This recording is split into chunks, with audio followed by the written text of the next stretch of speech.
Okay, we continue with the next question. So when I was explaining the three realities of the Chinese Jian, I think part 3 is not out yet, maybe it's out already, but we said the Jian has one visible reality, one invisible reality, and one inner reality. The first two realities are from our world.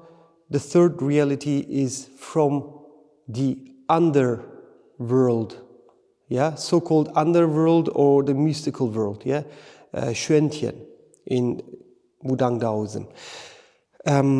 When I was explaining the visible parts of the sword, so I explained and showed the 9 sections of the sword.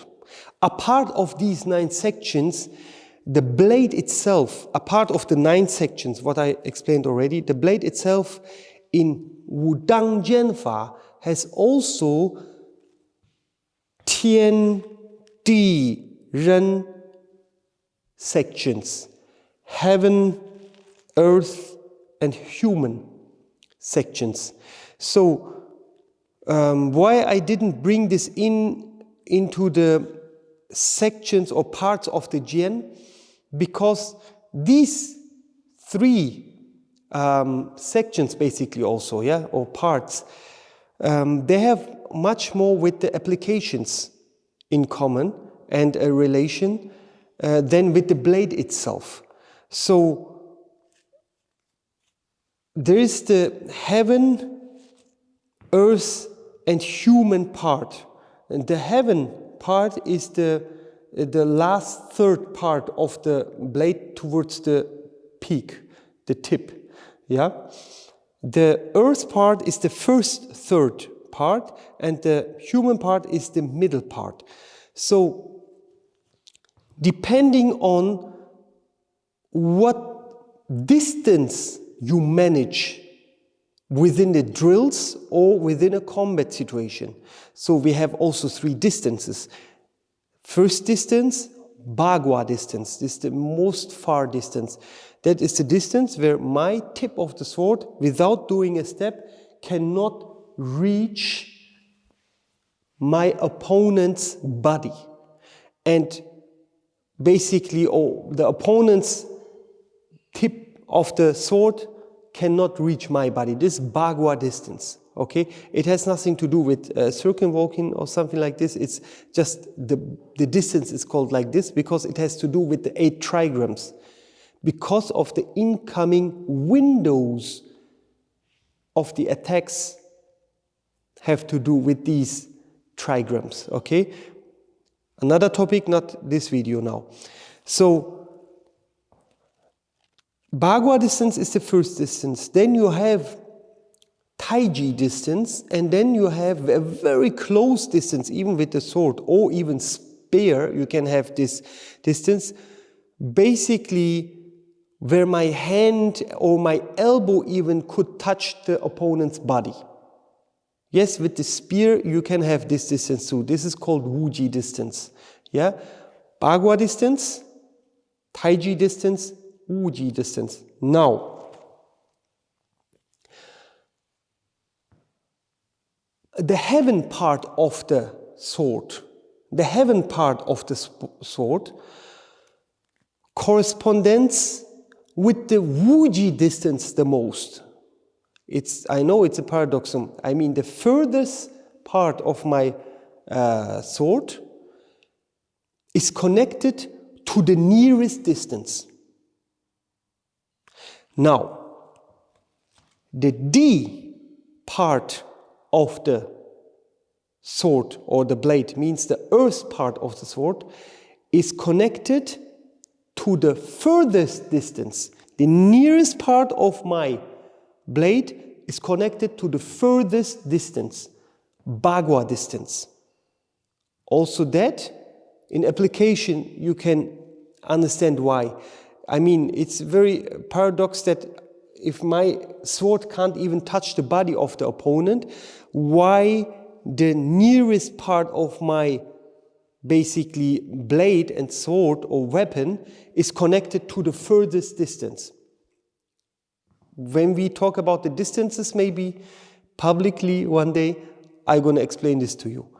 And the middle part means the human ren section of the blade is connected to the taiji distance. It's the middle distance. Taiji distance is the distance where basically I can cut without a step the opponent's, one part of the opponent's body, and basically the opponent's weapon also can reach me. Therefore, I need mostly a second hand, yeah, the sword hands to check, yeah, the opponent's attacks.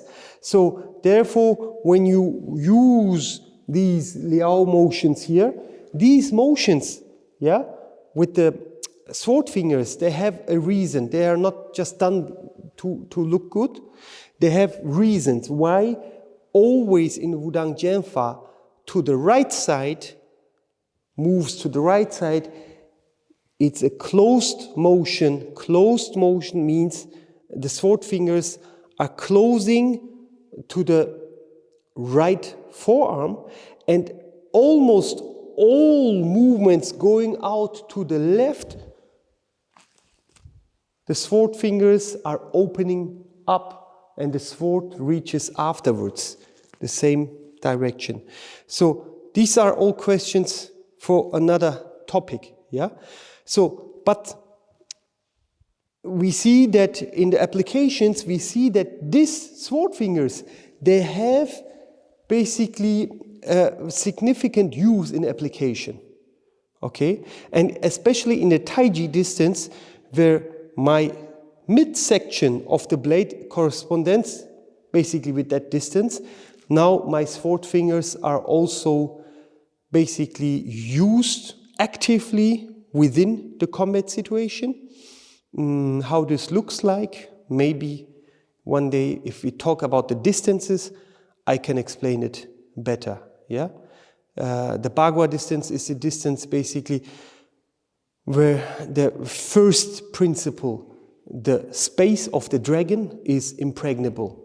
Yeah, the first body motion principle applies. Yeah, the space of the dragon is impregnable or untouchable.